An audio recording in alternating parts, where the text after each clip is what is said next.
Mark సువార్త 4వ అధ్యాయము 11వ వచనము మొదటగా నేను చదువుతాను. మార్కు సువార్త 4వ అధ్యాయము, మార్కు సువార్తలో నుండి 4వ అధ్యాయము 11వ వచనము, అలాగునే 26, 27 వచనాలు కూడా నేను చదువుతాను. మార్కు సువార్త 4వ అధ్యాయము 11వ వచనము, ఆ తర్వాత 26, 27 వచనాలు. అందుకాయన, దేవుని రాజ్య మర్మము తెలుసుకొనుట మీకు అనుగ్రహింపబడి ఉన్నది, కానీ వెలుపల నుండి వారు ఒకవేళ దేవుని వైపు తిరిగి పాప క్షమాపణ పొందుదురని వారు చూచుటకైతే చూచియు, కనుగొనకయు, వినుటకైతే వినియు, గ్రహింపకయు నుండుటకును అన్నీయు ఉపమాన రీతిగా వారికి బోధింపబడుచున్నవని వారితో చెప్పాను. అలాగే 26, 27 వచనాలు కూడా. మరియు ఆయన, ఒక మనుష్యుడు భూమిలో విత్తనములు జల్లి రాత్రింబగళ్ళు నిద్రపోవచ్చు మేల్కొనుచు ఉండగా వానికి తెలియని రీతిగా ఆ విత్తనము మొలిచి పెరిగినట్లే దేవుని రాజ్యమున్నది. గత కొన్ని వారముల నుంచి మనము విశ్వాసాన్ని గురించి మనం చూసుకుంటున్నాం. అందులో ఈ రోజున ఈ విశ్వాసం గురించి మరికొన్ని విషయాలు కూడా మనం చూద్దాం. ముఖ్యంగా దేవుని యొక్క రాజ్యము పనిచేసే విధానం గురించి మనం చూద్దాం. ఎందుకంటే విశ్వాసంలో ఎదగాలంటే దేవుని యొక్క రాజ్యము ఎలా పనిచేస్తుందో మనం తెలుసుకోవాలి. ఎందుకంటే చదవబడిన ఉపమానంలోనే యేసుక్రీస్తు వాక్యము ఎలా పనిచేస్తుంది మనిషి యొక్క హృదయంలో యేసుక్రీస్తు బోధించారు. అలా మాట్లాడుతూ ఆయన ఒక పదాన్ని వాడారు, ఏంటంటే దేవుని యొక్క రాజ్య మర్మం అన్నారు. ఇప్పుడు చూడండి, దేవుని యొక్క రాజ్య మర్మము తెలుసుకుంటా మీకు అనుగ్రహింపబడిందని క్రీస్తు చెప్తున్నారు. ఇప్పుడు చూడండి, మనం విశ్వాసం గురించి తెలుసుకోవాలంటే తెలుసుకోవాల్సినటువంటి ఒక కారణం ఏంటంటే దేవుని యొక్క రాజ్యం ఎలా పనిచేస్తుందో మనం తెలుసుకోవాలి. ఇప్పుడు చూడండి, క్రీస్తు స్పెసిఫిక్గా మాట్లాడుతూ దేవుని యొక్క రాజ్యం అన్న మాట యేసుక్రీస్తు మాట్లాడారు. ఇప్పుడు చూడండి, దేవుని యొక్క రాజ్యం అన్నప్పుడు మనం గుర్తుపెట్టుకోవాలి, కొన్నిసార్లు బైబిల్లో దేవుని యొక్క రాజ్యం అన్నప్పుడు పరలోకం గురించి దేవుడు మాట్లాడుతున్నాడు. మరి కొన్నిసార్లు ఏంటంటే ఈ భూమి మీదే దేవుడు పనిచేసేటువంటి విధానం గురించి, దేవుడు తాను అధికారమును చలాయించేటువంటి విధానము, దేవుడు పనిచేసేటువంటి విధానం గురించి దేవుడు మాట్లాడుతున్నాడు. ఇప్పుడు ఆయన రాజ్యం అన్నప్పుడు ఏంటంటే భౌతికంగా మనం చూసుకుంటే ఆయన పరలోకంలో ఉన్నాడు. ఒక దినాన ఆయన భూమి మీదకి భౌతికంగా వస్తాడు. అలా ఆయన వచ్చినప్పుడు అందరము కూడా ఈ కళ్ళతో మనం చూస్తాం. అది దేవుని యొక్క రాజ్యము ఫిజికల్గా రావడం, నేరుగా రావడం. కానీ ఇక్కడ దేవుని యొక్క రాజ్యముని ఇక్కడ యేసుక్రీస్తు మాట్లాడుతున్నప్పుడు చాలా సందర్భాల్లో ఏంటంటే భౌతికమైన రాజ్యం గురించి కాదు, కానీ ఆత్మీయ రాజ్యం గురించి క్రీస్తు మాట్లాడుతున్నారు. రాజ్యము అన్నమంటే అర్థం, రాజ్యము చేయటం అంటే అర్థం ఏంటంటే పరిపాలించటం అని అర్థం. ఇప్పుడు చూడండి, దేవుడు పరలోకమునకు మాత్రమే దేవుడు కాదు, దేవుడు భూమికి కూడా దేవుడు. కాబట్టి దేవుడు ఏం చేస్తాడంటే ఈ భూమిని కూడా దేవుడు పరిపాలిస్తాడు. కాకపోతే ఏంటంటే ఇది భౌతికంగా మనకి కనబడే రీతిలో ఉండదు, ఇది అదృశ్యంగా ఉంటుంది. ఇది దేవుని యొక్క రాజ్యం అంటే ఇది భూమి మీద ఆత్మీయంగా ఉంటుంది. ఇప్పుడు చూడండి, దేవుని యొక్క రాజ్యం మర్మం అన్నారు అంటే అర్థం ఏంటంటే దేవుని యొక్క రాజ్యం కూడా చాలా సీక్రెట్గా పనిచేస్తుంది. మనకు తెలియదు కానీ చాలా సీక్రెట్గా పనిచేస్తుంది. ఈ భూమి మీద కూడా మన మధ్యన దేవుని యొక్క రాజ్యం పనిచేస్తుంది. ఇప్పుడు చూడండి, యాక్చువల్గా దాన్ని మనం తెలుసుకోవాలంట. ఇప్పుడు రాజ్యం అన్న దాంట్లోనే బేసుకున్న విషయం ఏంటంటే భౌతికమైన రాజ్యాన్ని తీసుకుంటే ఎగ్జాక్ట్ దానికి అనుకూలంగా దానికి ప్యారలల్గానే ఆత్మీయ రాజ్యం కూడా ఉంటుంది. ఇంకా చెప్పాలంటే ఆత్మ సంబంధమైన ప్రతిదానికి ప్యారలల్గా భౌతికమైనటువంటిది ఉంటుంది. కాబట్టి అలా చూసుకున్నప్పుడు భౌతికమైన రాజ్యం ఎలా పనిచేస్తుంది అంటే భౌతికమైనటువంటి దానికంటే ప్రతిదానికి కూడా ఒక ప్రాంతం అటువంటిది, ఒక లిమిటెడ్గా ఒక ఏరియా ఉంటుంది, ఒక రాజ్యం ఉంటుంది. ఆ రాజ్యం నాకంటూ ఒక ప్రైమ్ మినిస్టర్ లేదా ప్రెసిడెంట్ ఉంటాడు, ఒక ఆయన పరిపాలించేటువంటి ఆ ప్లేస్ ఏదవుతుందో ఇంగ్లీష్లో డొమినియన్ అంటాం. పరిపాలించేటువంటి ఆ ప్లేస్ ఏదవుతుందో అక్కడ ఆయన రాజ్యము చేస్తూ ఉంటాడు ఆయన. ఇప్పుడు చూడండి, అక్కడ అలా పనిచేస్తున్నప్పుడు ఆయన అధికారిగా పనిచేస్తున్నప్పుడు పరిపాలిస్తున్నప్పుడు ఆ రాజ్యంలో ప్రతి రాజ్యానికి కొన్ని విధి విధానాలు ఉంటాయి. అది రాజ్యంనొక భౌతికంగా మారుతుండొచ్చేమో కానీ ప్రతి రాజ్యంనకు కూడా కొన్ని విధి విధానాలు ఉంటాయి. ఆ రాజ్యము దేనికి ప్రయారిటీ ఇస్తుంది, దేనికి ప్రాధాన్యత ఇస్తుంది, ఆ రాజ్యం ఎలా పనిచేస్తుంది, రూల్స్ ఏంటి, రెగ్యులేషన్స్ ఏంటి, హక్కులు ఏంటి, బాధ్యతలు ఏంటి, ఇవన్నీ కూడా ప్రతి ఒక్క రాజ్యంలో కూడా ఉంటూ ఉంటాయి. ఇప్పుడు అలాగే పరలోక రాజ్యము కూడా అంటే దేవుని యొక్క రాజ్యము, ఆత్మ రాజ్యము కూడా అలాగనే కొన్ని ఉన్నాయి. అది మాత్రం ఇంకా మనం ఆలోచన చేస్తే యాక్చువల్గా దేవుడు ఆ రాజ్యము దేవుడు పరిపాలకుడు ఉండి దేవుడు పరిపాలిస్తున్నాడు. ప్రతి కార్యము కూడా ఆయన నియమించినటువంటి నియమ నిబంధనల ప్రకారము పనిచేసేటట్లుగా దేవుడు చూసుకుంటాడు. ఇప్పుడు చూడండి, అధికారులు అంటే ఏం చేస్తారు? చట్టం అంటే ఒకటి ఉంది, దాన్ని వాళ్ళు అమలు పరుస్తూ ఉంటారు. అది నార్మల్గా సిస్టమ్ ప్రకారం అమలైపోతుంటుంది. కానీ కొన్నిసార్లు అమలు కాకుండా ఉన్నటువంటి సందర్భాల్లో వాళ్ళు తమ అధికారాన్ని యూజ్ చేసుకొని ఆల్రెడీ ఉన్నటువంటి చట్టాన్ని, నియమాన్ని, నిబంధనల్ని వాళ్ళు కొన్నిసార్లు అమలుపరచబడకపోతే దాన్ని బలవంతంగానే సరే వాళ్ళు అమలుపరిచే ప్రయత్నము చేస్తారు. ఇప్పుడు అలాగే దేవుని యొక్క రాజ్యం కూడా ఉంది. ఇప్పుడు దేవుని యొక్క రాజ్యం కూడా దేవుడు అలాగనే పనిచేస్తున్నాడు.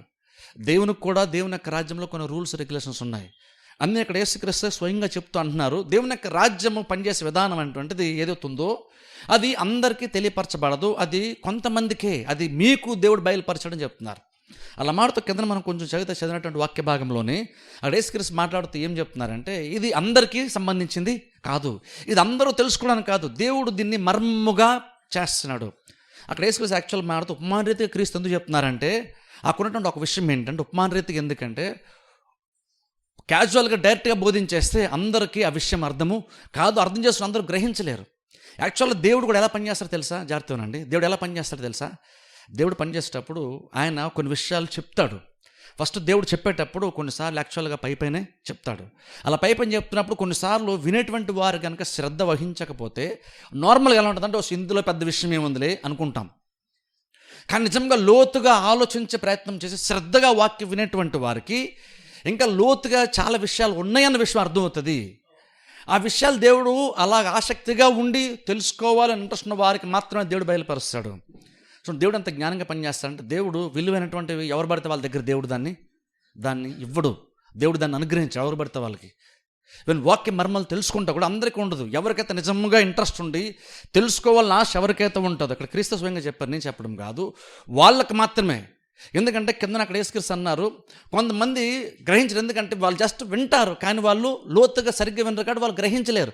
చూస్తారు కానీ వాళ్ళు దాన్ని గ్రహించలేరు, అర్థం చేసుకోలేరు.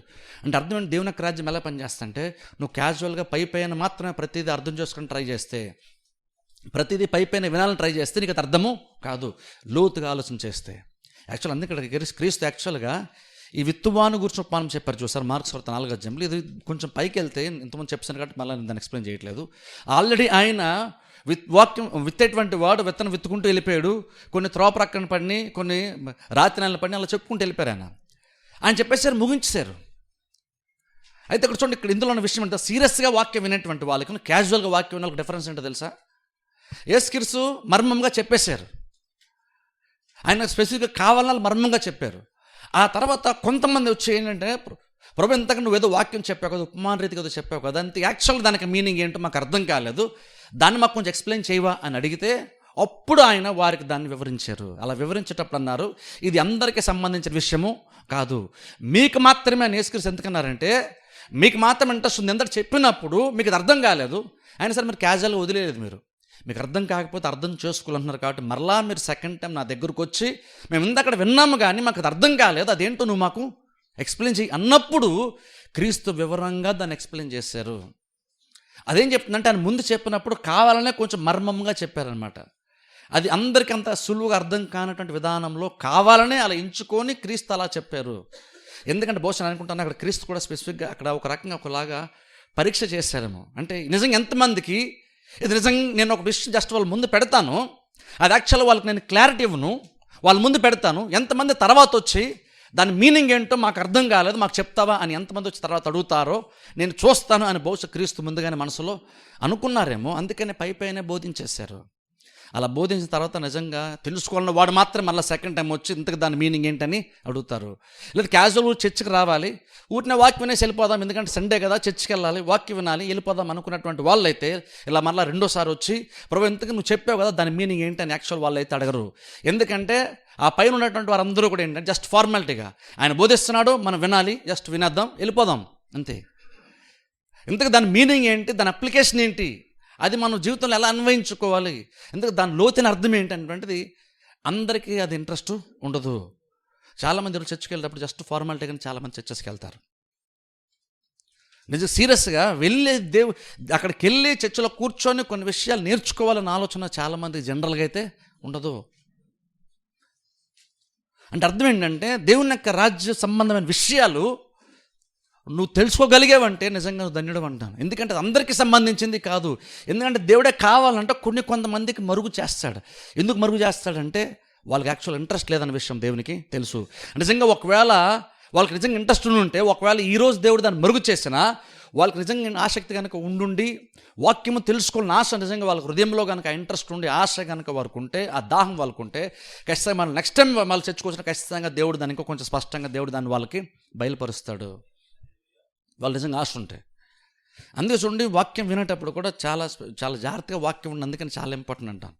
మనం ఎక్కడ చూపించినంత శ్రద్ధ చర్చకు వచ్చి వాక్యం వినేటప్పుడు చూపించాలి. ఎందుకంటే నేనేదో కొన్ని విషయాలు ఏదో బైబిల్లో ఉన్నటువంటి కొన్ని విషయాలు ఏదో నేను ప్రసంగం చేసేస్తున్నాను కాదు. ఇది యాక్చువల్ ఎందుకు మనం ఎక్కువ అటెన్షన్ చూపించాలంటే ఇది దేవుని యొక్క రాజ్యంలో సంబంధించిన విషయము. ఏదో క్యాజువల్గా ఒక మనిషి ఏదో చెప్పేటువంటి విషయాలు, ఒక మనిషి పని చేసేటువంటి విధానం గురించి మనం మాట్లాడట్లేదు. మనము దేవుడే పనిచేసేటువంటి విధానం గురించి, దేవుని యొక్క రాజ్యం గురించి మాట్లాడుతున్నాం. ఇప్పుడు దేవుని యొక్క రాజ్యం అన్నప్పుడు దేవుడే అనగానే దాని అర్థం ఏంటంటే అది ప్రతిదీ కూడా చాలా హై స్టాండర్డ్లో ఉంటుంది. అది చాలా లోతుగా ఉంటాయి విషయాలు. అవి తెలుసుకోవాలని ఆసక్తి ఉన్నప్పుడు దాని మీద నువ్వు చాలా మనసు శ్రద్ధ పెట్టాల్సి ఉంటుంది. అప్పుడే ఆ విషయాలు దేవుడు మనకి బయలుపరుస్తాడు. అప్పుడు నువ్వు వాటిని గ్రహిస్తావు. నేను ఇక్కడ కూడా చూడండి, నేనేదో మీకు బయలుపరుస్తాను మీరేదో అని కాదు, లేదా మీరు తెలివిగల వాళ్ళు కాబట్టి మీరు గ్రహించేస్తానని కాదు. అక్కడ నేను చేసేదానికంటే మీరు చేసుకునే దానికంటే అక్కడ దేవుడు చేసేటువంటిది ఎక్కువ. దేవుడు దాన్ని బయలుపరిస్తేనే ఎవరికైనా సరే బయలుపరచబడుతుంది. ఎవరికైనా సరే ఒక వ్యక్తి కూడా బయలుపరచబడిందంటేనే అర్థం ఏంటంటే దేవుడు ఆ వ్యక్తికి దాన్ని బయలుపరచాడు కాబట్టి అర్థమైంది ఆ విషయం.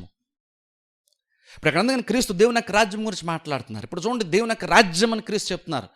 అంటే అర్థం ఏంటంటే మనకు తెలియట్లేదు, కానీ మనం ఏదో ఇండియాలో ఏదో ఒక ప్రాంతంలో ఉన్నాం, మనం బతికేస్తున్నాం అనుకుంటున్నాం, కానీ అదృశ్యంగా కూడా మనం దేవుని యొక్క రాజ్యంలో మనం జీవిస్తూనే ఉన్నాం. ప్రాబ్లం ఏంటంటే మనకి అవేర్నెస్ లేదు, మనకి ఆ గ్రహింపు లేదు. మన భౌతికమైనటువంటి ఈ రాజ్యాన్ని అర్థం చేసుకుంటున్నాం, ఇందులో ఉన్నటువంటి రూల్స్ అండ్ రెగ్యులేషన్స్ని అర్థం చేసుకుంటున్నాం, ఇక్కడ పనిచేసే విధానం అర్థమవుతుంది, కానీ దేవుని యొక్క రాజ్యం ఎలా పనిచేస్తుందో మనకు అర్థం కావట్లేదు. ఆ దేవుని యొక్క రాజ్యం గురించి ఇక్కడ యేసుక్రీస్తు బోధిస్తున్నారు. ఇప్పుడు చూడండి, అది కూడా ఎలా పనిచేస్తాడు. నార్మల్గా చూడండి, భౌతికంగా రాజ్యం ఉందనుకోండి, దాన్ని పరిపాలిస్తాడు. అందులో ప్రజల యొక్క మంచి చెడులని వాళ్ళు మనుషులు అధికారులు చూస్తుంటారు. ఇప్పుడు చూడండి, భౌతిక ప్రాబ్లం ఏంటంటే మనం దేవుని యొక్క రాజ్యం అర్థం చేసుకోవడం ఎందుకు ఇంపార్టెంట్ తెలుసా? ఎందుకంటే దేవుడు మన యొక్క జీవితాన్ని ఏ బేసిస్ మీద నడిపించే ప్రయత్నం చేస్తున్నాడంటే, మనం భౌతికంగా జీవించేటువంటి రాజ్యాన్ని బేస్ చేసుకొని మన యొక్క జీవితాన్ని మార్చే ప్రయత్నం చేయట్లేదు. తన యొక్క రాజ్యాన్ని బేస్ చేసుకొని మన యొక్క జీవితంలో మార్చే ప్రయత్నం దేవుడు చేస్తున్నాడు. అందుకని యేసుక్రీస్తు ఏమన్నా తెలుసా? నా రాజ్యాన్ని, నీతిని మీరు మొదట వెతకండి, అప్పుడు అవన్నీ మాకు అనుగ్రహింపబడతాయి. సరే, వెతకండి అన్నారంటే అర్థం ఏంటంటే దేవుని యొక్క రాజ్యం మనకి అదృశ్యంగా ఇక్కడ ఎక్కడో నువ్వు లోతుగా చూడడానికి ప్రయత్నం చేస్తే నీకు కనిపించేదిగా, నువ్వు కొంచెం లోతుగా ఆలోచిస్తే నీకు అర్థమయ్యే రీతిలోనే నీ చుట్టూనే ఎక్కడో దేవుని యొక్క రాజ్యము నీ ముందు అదృశ్యంగా ఉంది. వెతకమని అన్నారంటే అర్థం ఏంటంటే అది పరలోకం అయితే ఖచ్చితం కాదు. నా నీతిని, రాజ్యాన్ని మొదట వెతకినప్పుడు అవన్నీ మీకు అనుగ్రహింపబడతాయి. ఇప్పుడు చూడండి, చాలామంది అనుకుంటారంటే నా రాజ్యాన్ని, నీతిని మొదట వెతకిన రాజ్యం అంటే పరలోక రాజ్యం అంటే దాన్ని వెతకాలని, అంటే పరలోకం గురించి మాట్లాడుతున్నారు. ఈ భౌతికమైన దాని గురించి కాదు, ఈ అవసరతల గురించి కాదు, పరలోకాన్ని వెంటాడమని క్రీస్తు చెప్పారు అనుకుంటారు. కానీ క్రీస్తు అక్కడ పరలోక రాజ్యం గురించి మాట్లాడలేదు. ఎందుకంటే నా రాజ్య నీతి మీరు మోత ఎత్తే అప్పుడు అవన్నీ మీకు అనుగ్రహింపబడతాయి అన్నారు. అనుగ్రహింపబడతానంటే అర్థం ఏంటంటే నీ అవసరత గురించే మాట్లాడుతున్నారు. కానీ నీ అవసరాలు తీర్చబడాలంటే నువ్వేం చేయాలి తెలుసు? ఫస్ట్ ఆఫ్ ఆల్ నువ్వు చింతపడ్డమో లేదా వాటి వెనకాల వెళ్ళడమో కాదు. నువ్వు ఫస్ట్ ఆఫ్ ఆల్ నా రాజ్యం ఎలా పనిచేస్తుందో తెలుసుకో, నువ్వు దాన్ని వెతుకు, నువ్వు దాన్ని వెంటాడు, అప్పుడు నీ అవసరాలు ఆటోమేటిక్గా తీర్చబడతాయి. ఎందుకంటే నా రాజ్యం ఎలా పనిచేస్తుందో అర్థం చేసుకుంటే, నా రాజ్యంలో, నా పరిపాలనలో మీరు ఎలా ఉంటారో మీకు అర్థమవుతుంది. మీరేం చేయాలో మీకు తెలుస్తుంది. అప్పుడు దాన్ని బట్టి నా రాజ్యం ఉన్నటువంటి సమృద్ధి అంతా కూడా మీరు అనుభవిస్తారు. ఎందుకంటే చూడండి, మనల్ని ఎవరు పరిపాలిస్తున్నారంటే క్రిస్టియన్స్గా మనకు అంత ఇష్యూ కాదు. మనల్ని పరిపాలించేటువంటి వారు మనం గౌరవించాలి ఖచ్చితంగా. కానీ మనం ఏం గుర్తుపెట్టుకోవాలంటే, మన భౌతికంగా పరిపాలించేటువంటి వాళ్ళ వల్ల మాత్రమే మన ప్రతి అవసరత తీర్చబడవు. ఎందుకంటే మనుషులకు ఒకవేళ సహాయం చేయాలన్నా, మనం పరిపాలించేటువంటి వారికి మనకి సహాయం చేయాలన్నా సరే, వాళ్ళ మనుషులు కాబట్టి వాళ్ళు నిజంగా మనకి సహాయం చేయాలనడానికి చాలా అడ్డులు, ఆటంకాలు వాళ్ళకు ఉంటాయి. ప్రతిసారి ప్రతి నాయకుడు చెడ్డవాడు కాకపోవచ్చు. కానీ ప్రాబ్లం ఏంటంటే, ఈ భౌతికమైనటువంటి పరిపాలన ప్రాబ్లం ఏంటంటే, మంచి చేద్దాం అనుకున్నా సరే వాళ్ళని రెస్ట్రిక్ట్ చేసేటువంటి కార్యాలు, వాళ్ళని ఆటంకపరిచే కార్యాలు చాలా ఉంటాయి. అందుకని అధికారులు ఒకవేళ మనం పరిపాలించేటువంటి వారికి ఒకవేళ మంచి మనసు ఉన్నా సరే వాళ్ళు మనకి అనుకున్న స్థాయిలో చేయాలనుకున్నంత స్థాయిలో వాళ్ళు చేయలేరు. అందుకనే నార్మల్గా మనం ఎప్పుడు కూడా అధికారుల వైపు ఎక్కువగా చేయకూడదు. ఎందుకంటే వాళ్ళు చేయాలన్నా సరే వాళ్ళు చేయలేరు. ఎందుకంటే వారు చేయడానికి చాలా ఆటంకాలు ఉంటాయి, చాలా అడ్డులు ఉంటాయి. వాళ్ళకి బోల్ రూల్స్ ఉంటాయి, బోల్ రెగ్యులేషన్స్ ఉంటాయి, వాళ్ళు చాలా అడ్డులు ఉంటాయి. అందుకనే ఒకవేళ వాళ్ళకి నిజంగా చేయాలన్నా వాళ్ళు చేయలేరు. అందుకనే అలాగని మనం వాళ్ళని తక్కువ చేసి మాట్లాడడం అవసరం లేదు, వాళ్ళ గురించి చెడుగా మాట్లాడడం అవసరం లేదు. వాళ్ళు కూడా ఏంటంటే వాళ్ళు సహాయం చేయడానికి ప్రతిదానికి వాళ్ళకు కొన్ని లిమిటేషన్స్ ఉంటాయి వాళ్ళకి. అందుకని మనము వారిని చెడుగా అన్న అవసరం లేదు, వాళ్ళ గురించి తప్పుగా మనం మాట్లాడడం అవసరం లేదు, వాళ్ళని నిందించాల్సిన అవసరం కూడా మనకు లేదు. ఎందుకంటే మనం అల్టిమేట్గా ఉన్నటువంటి అధికారులను గౌరవిస్తాం, నాయకులను గౌరవిస్తాం, కానీ అల్టిమేట్గా మనం మాత్రం మన జీవితాలు బాగుపడడానికి మాత్రం మనము పరలోక రాజ్యాన్ని మనం వెతుకుతాం. ఆ రాజ్యంలోనూ పరిపాలించేటువంటి దేవుని వైపు మాత్రం మనం చూస్తాం, ఈ భౌతికమైనటువంటి రాజ్యాన్ని కాదు. ఎందుకంటే ఆ దేవుడు ఉన్నాడు అనుకోండి, మనం దేవుని యొక్క రాజ్యాన్ని ఏదైతే ఆయన మంచి చేయాలనుకుంటే ఆయన ఆపడం ఎవరి తరం కూడా కాదు. ఓ రక దేవుడు అందుకని బైబిల్ చూడండి, ఆయన ఎవరిని హెచ్చించాలని ఆయన హెచ్చిస్తాడు, ఎవరిని తగ్గించాలనుకుంటే ఆయన తగ్గిస్తాడు. దేవుడిని నువ్వు ఈ కార్యం ఎందుకు చేస్తావు అని దేవుని క్వశ్చన్ చేసేవాళ్ళు ఎవరు కూడా లేరు. ఈ భూమి మీద అసెంబ్లీలో కానీ పార్లమెంట్లో బిల్ పాస్ అవ్వాలంటే అందరూ సమ్మతించాలి. అది ఇష్యూ ఇక్కడ ప్రాబ్లం. ఒక మంచి కార్యం చేయాలన్నా సరే అది అందరూ అసెంబ్లీలో కానీ పార్లమెంట్లో అందరూ సపోర్ట్ చేస్తే తప్పది జరగదు అది. సో వాళ్ళకు కొన్ని రిస్ట్రిక్షన్స్ ఉన్నాయి, కానీ దేవుని దగ్గర అవేం పనికిరావు. దేవుడు ఇంకొక ఆలోచన తీసుకొని చేయడు, దేవునికి చేయాలనిపిస్తే చేసేస్తాడు దేవుడు. దేవుడికి ఆలోచన చెప్పేటువంటి వారు ఎవరు అవసరం లేదు. నేను ఇది చేద్దాం అనుకున్నాను, ఎంతమంది నాకు సపోర్ట్ చేస్తారు అని దేవుడు ఇంకొకరు సపోర్ట్ కోసం అడగడు, ఇంకొకరు ఒపీనియన్ దేవుడు తీసుకోడు. దేవుడు చేయాలనుకుంటే దేవుడు చేసేస్తాడు. దేవుని యొక్క రాజ్యంలో ఉంటే బెనిఫిట్ అది, దేవుని యొక్క రాజ్యం బెనిఫిట్ అది. అందుకనే యేసుక్రీస్తు ఏం చెప్తానంటే, మీరు చింతపడ్డం మానేసి నా రాజ్యాన్ని నీతిని మీరు మొదట వెతకండి, అప్పుడు అన్నీ మీకు అనుగ్రహింపబడతాయి. కొన్ని అనలేదు, మీకు అవసరాలు చాలా ఉండొచ్చు కానీ మీకు కొన్ని తీర్చబడతాయి నా వలన అని అనలేదు. క్రీస్తు మాట ఉన్నదంటే మనం యాక్సెప్ట్ చేస్తే, అంగీకరిస్తే, నమ్మితే అని చెప్పారు తెలుసా, అవన్నీ మీకు అనుగ్రహింపబడతాయి. ఏదైతే నువ్వు అవసరత అనుకుంటున్నావో అన్నీ అనుగ్రహింపబడతాయి. అంటే అర్థం దేవుని యొక్క రాజ్యం అంత గొప్పగా పనిచేస్తుంది కాబట్టి అన్నీ తీర్చబడతాయి. ఇప్పుడు చూడండి, ఆ మాట అన్నీ తీర్చబడతాయి అని ఎవరైనా చెప్పగలరా? ఏ నాయకుడన్నా మనల్ని పరిపాలించే నాయకుడని ప్రతిదీ నేను తీరుస్తాను చెప్పగలరా? వాళ్ళు నిజంగా చెప్పినా మనం నమ్ము, ఎందుకంటే మనుషుల వల్ల అది సాధ్యము కాదు, అది మనకు తెలుసు. కానీ దేవుని వల్ల అయితే సాధ్యం కాదు. దేవుడు అన్నాడు, యేసుక్రీస్తు అన్నారు, అప్పుడు అవన్నీ మీకు అనుగ్రహింపబడతాయి. అప్పుడు ఏం చేయాలి? మనం దేవుని యొక్క రాజ్యం ఎలా పనిచేస్తుందో అర్థం చేసుకోవాలి. దేవుని యొక్క రాజ్యము ఎలా పనిచేస్తుందో మనం తెలుసుకోవాలి. ఎలా పనిచేస్తుంది అక్కడ యేసుక్రీస్తు మాట్లాడుతా అంటున్నారు చూడండి. ఆయన విత్తనం విత్తి రాత్రి భాగాలు నిద్రపోవచ్చు మేలుకొంచు ఉండగా తెలియని రీతిగా ఆ ఫలము వచ్చేస్తుంది. దేవుని యొక్క రాజ్యం ఎలా పనిచేస్తుంది అంటే, విత్తటం అటువంటి దాని ద్వారా పంట వస్తుంది. దేవుని యొక్క రాజ్యం ఎలా పనిచేస్తుందంట అంటే, దేవుని యొక్క రాజ్యం ఎలా పనిచేస్తుందంటే, నిన్న నువ్వు ఏది విత్తావో దాన్ని ఈరోజు నువ్వు అనుభవిస్తావు. అది క్రీస్తు స్వయంగా చెప్తున్నటువంటి మాట. ఇప్పుడు దాన్ని బట్టి ఆలోచించాలంటే, ఈరోజు రేపు మనకి ఏం రావాలనుకుంటున్నామో దాన్ని బట్టి ఈరోజు మనం ఏం విత్తుతున్నామో మనం చూసుకోవాలి. మన విశ్వాసంలో ఎదగాలంటే విశ్వాస సంబంధమైన వాక్యాన్ని మన హృదయంలో మనం విత్తుకోవాలి. నీ హృదయం అన్నిటికంటే ముఖ్యంగా భద్రపరచుకోమని దేవుడు చెప్తున్నాడు. ఎందుకని? నీ హృదయంలో నుండి జీవధారలు బయలుదేరుతాయి కాబట్టి నీ హృదయాన్ని నువ్వు భద్రంగా కాపాడుకో. చూడండి, మనం హృదయం అటువంటిది చాలా గొప్పది తెలుసా. హృదయం చాలా గొప్పది. హృదయం ఎలాంటిదంటే, యాక్చువల్గా ఈ భూమి ఎలాంటిదో హృదయం కూడా అలాంటిది. అందుకని యేసుక్రీస్తు వాక్యాన్ని విత్తనంతో పోలుస్తూ హృదయాన్ని భూమితో పోల్చారు. ఎందుకంటే నేను లాస్ట్ వీక్ చెప్పాను చూసారా, భూమికి ఒకటే తెలుసు ఏంటంటే, నువ్వేం విత్తావో దాన్ని తిరిగి నీకు అనేక రెట్లు పెంచి అభివృద్ధి చేసి చూడమే తెలుసు. నీకు మంచి కావాలి కాబట్టి మంచిదే ఇస్తాను కాదు. అందుకే చూడండి, భూమి మీద మనం గోధుమలు విత్తితే గోధుమలు వస్తాయి, గురుగులు విత్తితే గురుగులు వస్తాయి, ఈవెన్ గంజాయి విత్తిన గంజాయే వస్తుంది. బేసిక్ అంటే భూమికి అర్థం ఏంటంటే, నేలకి ఏది మంచి ఏది చెడని బేసిక్గా దానికి సంబంధం లేదు. దానికి ఒకటే తెలుసు ఏంటంటే, నువ్వేది విత్తావో దాన్ని నీకు కొంతకాలం తర్వాత తిరిగి అది నీకు ఇచ్చేస్తుంది. భూమి అలా పనిచేస్తుంది. భూమిలో అర్త్లో ఆ ప్రిన్సిపల్ పనిచేస్తుంది, ఆ ప్రమాణం అలా పనిచేస్తుంది. ఇప్పుడు యేసుక్రీస్తు అలాగనే భూమితో సమానంగా మన హృదయాన్ని కూడా పోల్చారు. అంటే అర్థం ఏంటంటే, హృదయంలో నువ్వు విశ్వాస సంబంధమైన విత్తుకుంటే విశ్వాసమైన పంటను కోస్తావు, అవిశ్వాస సంబంధమైన విత్తుకుంటే అవిశ్వాస సంబంధమైనది మనం కోస్తాం. ఇప్పుడు విశ్వాసంలో ఎదగాలనుకున్నప్పుడు యాక్చువల్గా ఏం చేయాలంటే, విశ్వాస సంబంధమైనటువంటి వాక్యాన్ని విత్తుకోవడం మనకు చాలా చాలా ఇంపార్టెంట్. అంటే అర్థం ఏంటంటే, నువ్వు ఒకటి విత్తుకుంటూ ప్రభువును ఆశీర్వదించు ప్రభు అంటే అది అలాగున్నా పనిచేయదు. ఎందుకంటే దేవుని యొక్క రాజ్యం ఎలా ఉంటుందంటే ఒక మనిషి విత్తి వదిలేస్తున్నాడు, కొంతకాలం తర్వాత పంట వస్తుంది, అలా పనిచేస్తుందంట. ఇప్పుడు చూడండి, చాలామంది ఏంటంటే క్రిస్టియన్స్ మనం ఇలాగ ఆలోచించాం. మనం అనుకుంటామంటే మనం ఎప్పుడు క్యాజువల్ ఉండిపోదాం, పెద్దగా చర్చికి వెళ్ళొద్దు, పెద్దగా వాక్యం తెలుసుకోవద్దు, పెద్దగా విశ్వాసంలో బలపడ్డ గురించి ఆలోచించొద్దు, ఏమి చేయదు, ప్రాబ్లం రాగానే సడన్గా దేవుని దగ్గరికి వెళ్ళిపోదాం, దేవుడు ఏదో రకంగా చేసేస్తాడు. లేదు ఎవరికో ప్రార్థన చేద్దాం, ఎవరు గొప్ప దైవజనులు ప్రార్థన చేద్దాం, వాళ్ళు మన ప్రాబ్లంని ఏదో రకంగా సాల్వ్ చేసేస్తారు. ఎలా అనుకుంటున్నాం? ఓ రకంగా చెప్పాలంటే క్యాజువల్గా ఉండిపోతున్నాం, సడన్గా ప్రాబ్లం వచ్చినప్పుడు దేవుని దగ్గర పరిగెడద్దాం, దేవుడు ఏదో ఒక అద్భుతము చేసేస్తాడు.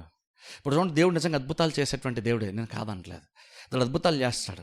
కానీ దేవుడు ప్రతిసారి నీ జీవితంలో ఒక చిన్న కార్యం జరగాలి సార్, ప్రతిసారి అద్భుతం కొరకే నువ్వు వెతుకుతూ ఆయన దగ్గర రావాలని దేవుడు ఎక్స్పెక్ట్ చేయట్లేదు.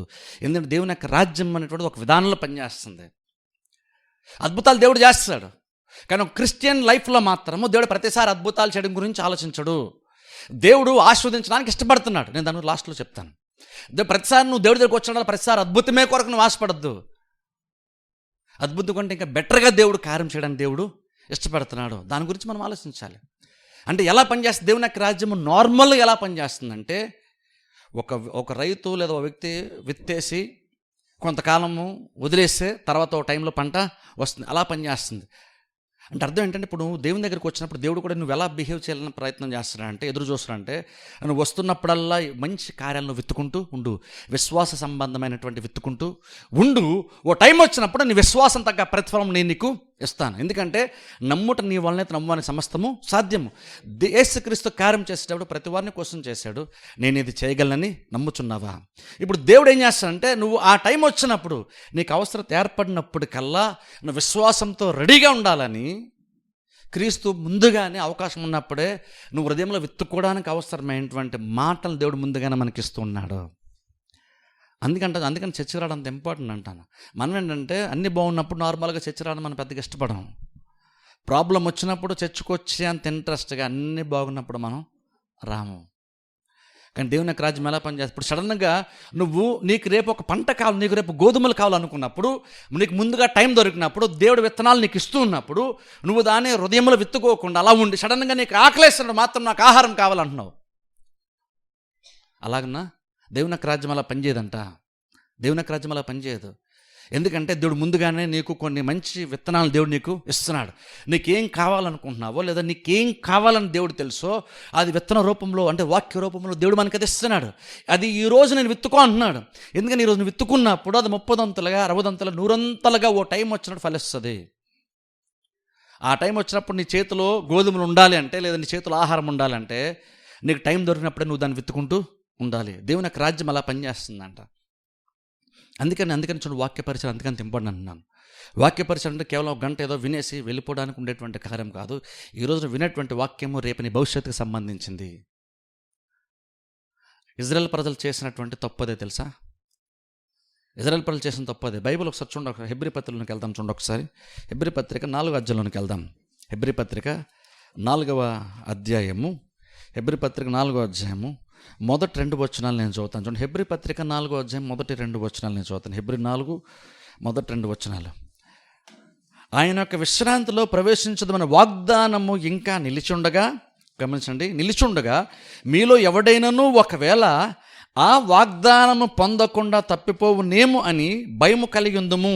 ఎలా తప్పిపోయారు వాళ్ళు? చూడండి, వారికి ప్రకటింపబడినట్లు మనకును సువార్త ప్రకటింపబడెను కానీ వారు వినిన వారితో విశ్వాసము గలవారే కలిసి ఉండలేదు గనుక విన్న వాక్యము వారికి నిష్ప్రయోజనమైనదాయను.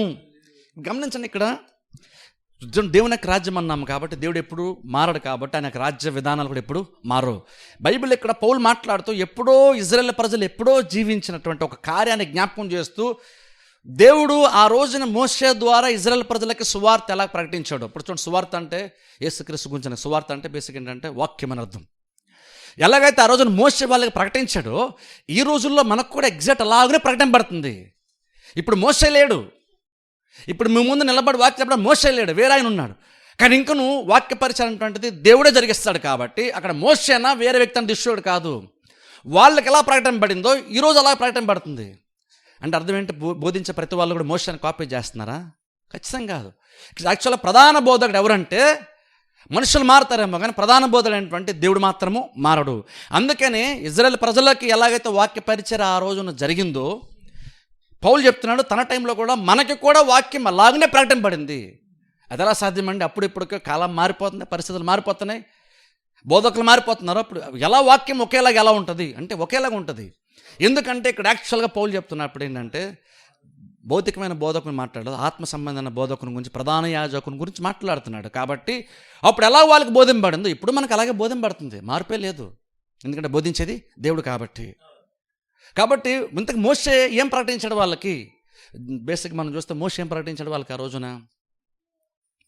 తరచుగా ఏం ప్రకటించాడంటే కానాన్ దేశం ఎలా ఉందో అక్కడికి మనం ఎలాగా దాన్ని స్వతంత్రించుకుంటామో, ఐగుప్తుల నుండి బయటకు వచ్చిన ప్రతిసారి మోషే ఆయా సందర్భాల్లో వారికి దాన్ని జ్ఞాపకం చేస్తూనే వచ్చాడు. మోషే బేసిక్ ఏం ప్రకటించాడంటే కానాన్ దేశం ఎలా ఉండబోతుందో, దేవుడు చేసిన వాగ్దానం ఎలా ఉందో, దాన్ని మనం ఎలా స్వతంత్రించుకుంటామో మోషే తరచుగా చెప్తూ వచ్చాడు. మోషే తరచుగా దాన్ని జ్ఞాపకం చేస్తూ వచ్చాడు వారికి ఆ రోజున వాక్యం ఏంటి, వాళ్ళకి అవసరమైన వాక్యం ఏంటి, వాళ్ళ ముందు దేవుడు పెట్టినటువంటి గురి ఏంటి, దేవుడు చేసిన వాగ్దానం ఏంటంటే కానాన్ దేశం వాళ్ళ గురి. కానాన్ దేశం అనేటువంటిది దేవుడు వారికి ఇచ్చినటువంటి వాగ్దానము. అది వాగ్దానం చేసినటువంటి ఆయన దాన్ని నెరవేర్చడానికి సమర్థుడు కాబట్టి, నెరవేర్చడానికి వారికి విశ్వాసం కావాలి కాబట్టి తరచుగా మోషే ద్వారా దేవుడు సువార్తను ప్రకటిస్తూ వచ్చాడు. వాళ్ళకి ప్రకటిస్తూ వచ్చాడు దేవుడు. కానీ బైబిల్ చెప్తున్న మాట వాళ్ళకి ఎలా ప్రకటింపబడిందో మనకు కూడా అలాగనే ప్రకటింపబడింది.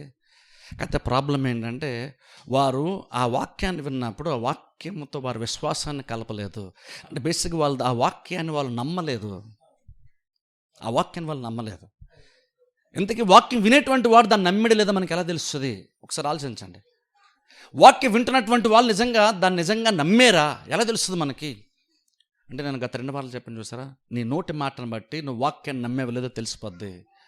పౌలు ఎలా చెప్తున్నాడు? వాళ్ళు వాక్యాన్ని విన్నారు కానీ నమ్మలేదని పౌలుకి ఎలా తెలుసు అంటే వారు నోటితో ప్రతిసారి సొనుక్కున్నారు చూసారా. దాన్ని బట్టి పౌలు ఏ కంక్లూజన్కి వచ్చాడంటే వాళ్ళు మోషే చెప్పినప్పుడు విన్నారు కానీ దాన్ని వాళ్ళు నమ్మలేదు. ఎందుకు నమ్మితే మనకి ఎలా తెలుస్తుంది, నమ్మట్లేదు అనే విషయం ఎలా తెలుస్తుంది అంటే నోటి మాటను బట్టి తెలిసిపోద్ది. నేను లాస్ట్ వీక్ చెప్పాను చూసాను, నోటి మాటను బట్టి మనకు తెలిసిపోద్ది. హృదయంలో విశ్వాసం ఎవరూ కొనలేం. నీ విశ్వాసాన్ని నువ్వే కొలలేనప్పుడు నీకెంత విశ్వాసం ఉందో నేను కొలవలేను. కాబట్టి నీకు విశ్వాసం ఉందో లేదో నేను చెప్పానంటే నేను తప్పు చేసినట్టు రకంగా, ఎందుకంటే నేను దాన్ని చెప్పలేను యాక్చువల్గా. కానీ ఒకదాన్ని బట్టి చెప్పచ్చు, నీ నోటి మాటను బట్టి నీకు విశ్వాసం ఉందో లేదో నేను చెప్పచ్చు, నువ్వు కూడా నీ విశ్వాసం నువ్వు తెలుసుకోవచ్చు. అలాగే ఇక్కడ పౌలు మాట్లాడుతూ అంటున్నాడు, వారి విశ్వాసం, వాళ్ళు వాక్యాన్ని విన్నారు. మీకు ఎలా నేను ప్రకటిస్తున్నానో అలాగని వాళ్ళకి ఆ రోజున మోషే ప్రకటించాడు. కానీ వాళ్ళు విన్నటువంటి వాక్యాన్ని విశ్వాసాన్ని వాళ్ళు కలపలేదు. ఎలా తెలిసింది పౌలుకి అంటే వారు నోటి మాట అంటే ఎలాగా చెప్తాం నోటి మాటని? మోషే ఏమేమి చెప్పాడు? యాక్చువల్ మోషే మాట్లాడుతున్నప్పుడు అది పౌలుతను ప్రవహించే దేశము, అది దేవుడు మనకి దాన్ని స్వతంత్రించుకోవడానికి దేవుడు మనం నడిపిస్తున్నాడు అని తరచుగా వారు జ్ఞాపకం చేస్తూ వచ్చాడు. కానీ మోషే ఎంత ఎక్కువగా జ్ఞాపకం చేస్తూ వచ్చాడు, వాళ్ళు అంతే ఎక్కువగా వాళ్ళు సొనుక్కుంటున్నారు. ఏమని సొనుక్కున్నారో తెలుసా? ఇక్కడ చంపడానికి మమ్మల్ని ఎక్కడ నువ్వు తీసుకొని వచ్చావా?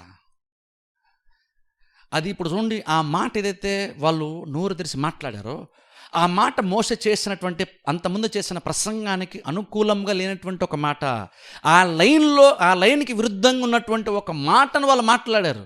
ఎందుకని మోషే అన్నాడంటే అది పాలుతెలు ప్రవహించే దేశం, అది మంచి దేశము, నిశ్చయంగా దేవుడు అందులో మనల్ని తీసుకొని వెళ్తాడు అని మోషే చెప్పేశాడు, ఒక ప్రసంగం చేసేసాడు. ఇప్పుడు వాళ్ళు ఏం చేయాలి? వాళ్ళు యాక్చువల్గా హల్లెలూయా అనాలి లేదా ఆమెన్ అనాలి. దేవుడు తీసుకెళ్తున్నాడు, దేవుడు మనకు వాగ్దానం చేశాడు కాబట్టి మనం ఖచ్చితంగా రెడీ ఉందాం, దేవుడు మన అందులోనికి తీసుకుని వెళ్తాడని నమ్మాలి. వాళ్ళు విన్నప్పుడు వాళ్ళు నమ్మినట్టే కనబడ్డారు. అంటే చర్చలో కూర్చొని వాక్యం వినేటప్పుడు నమ్మినట్టే కనబడ్డారు.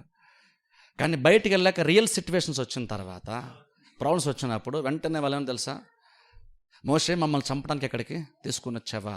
ఐగుప్తే మాకు బాగుంది కదా. ఆ మాట ఏంటి? దేవుడు మనల్ని కనాన్ దేశాన్ని తీసుకుని వెళ్ళడానికి మనల్ని బయట తీసుకొచ్చాడు అని మోషే చేసినటువంటి ప్రసంగానికి విరుద్ధమైన రీతిలో వాళ్ళు మాట్లాడడాన్ని బట్టి వెనక్కి వెళ్తే వాళ్ళు ప్రసంగం విన్నారు కానీ వాళ్ళు వాళ్ళు దాన్ని నమ్మలేదు, విశ్వాసాన్ని కలపలేదు. వాళ్ళు విన్నట్టు దానికి విశ్వాసం ఉంచలేదు. అందుకేమైంది అంటున్నాడు ఇక్కడ, వాగ్దానం నిలిచింది కానీ వారు ఎవరు ప్రవేశించలేదు. దేవుడు ప్రామిస్ చేశాడో, ప్రామిస్ ఇంకా ఉంది కానీ వాళ్ళు ప్రవేశించలేదట. ఇప్పుడు రోజు చాలామంది అనుకుంటారంటే దేవుడు వాగ్దానం చేశాడు జరిగిపోద్దండి. అందుకని చెప్పని చూసారా, మనము ఈ న్యూ ఇయర్ డేలో మన వాగ్దానాలు ఇవ్వం. చాలామంది ఏమనుకుంటారు, ఎందుకు అంటే చాలామంది అనుకుంటారు అంటే దేవుడు నాకు సంవత్సరం వాగ్దానం చేశాడండి అంటారు. సరే, దేవుడు వాగ్దానం చేశాడు, సరే, ఇంతకు మనం ఏం చేస్తున్నాం? చాలామంది ఆ వాగ్దానం తీసుకొని బైబిల్ పెట్టేసుకొని సంవత్సరాంతం వరకు దాన్నే పట్టుకుంటూ దేవుడు నాకు చేశాడు, దేవుడు దాన్ని నెరవేరుతాడు అంటారు. వీళ్ళకి దేవుడు వాగ్దానం చేశాడు, వాగ్దానం నిలిచుండగానే పౌలు అన్నాడు. అంటే దేవుడు వాగ్దానం చేశాడు, నిజంగానే చేశాడు, వాళ్ళకే చేశాడు, కానీ వాళ్ళు ప్రవేశించారా? ప్రవేశించలేదు. అంటే అర్థం ఏంటంటే దేవుడు జస్ట్ వాగ్దానం చేశాడు కాబట్టి నీకు ఆటోమేటిక్గా జరిగిపోద్దని కాదు. దేవుని యొక్క రాజ్యం అలా పనిచేయదు. దేవుడు ఒకటి వాగ్దానం చేశాడు, కానీ ఆ తర్వాత నువ్వేం చేసావు? నువ్వేం విత్తుకున్నావు? నువ్వేం మాట్లాడుతున్నావు? నువ్వు దాన్ని నమ్మేవా? దేవుడు చేశాను చెప్తున్నావు కరెక్టే, నువ్వు దాన్ని ఎంత నమ్మావు? సంవత్సరం ఎంతవరకు దాని మీద నిజంగా నమ్మకం ఉంచుతూ కొనసాగుతున్నావు, అది ఇంపార్టెంట్. వీళ్ళకి దేవుడు వాగ్దానం చేశాడు, కానీ వాళ్ళు వెళ్ళలేదని బైబిల్ మనం చూస్తున్నాం. వాళ్ళు ప్రవేశించలేదు. ప్రవేశించడం వల్ల ఏమైందంటే వాక్యం అంటే నిష్ప్రయోజనమైందంట. ఇంగ్లీష్ బైబిల్ అంటే ప్రాఫిట్ నథింగ్. ప్రాఫిట్ అంటే అర్థం ఏంటంటే వాళ్ళు చెప్పాలంటే లాభం లేకుండా పోయింది. వారు వాక్యం విన్నారు, కానీ ఆ వాక్యం వలన వాళ్ళకి లాభం లేకుండా పోయింది. వాక్య పరిచయం అంటే ప్రయోజనకరం కొరకు దేవుడు వాక్యాన్ని ఇస్తాడంట. ఒకసారి దాని గురించి ఆలోచించండి. వాక్య పరిచయం ఊరినే దేవుడు ఏదో మనం కొన్ని ఆత్మ విషయాలు తెలుసుకుని వెళ్ళిపోవాలని కాదు.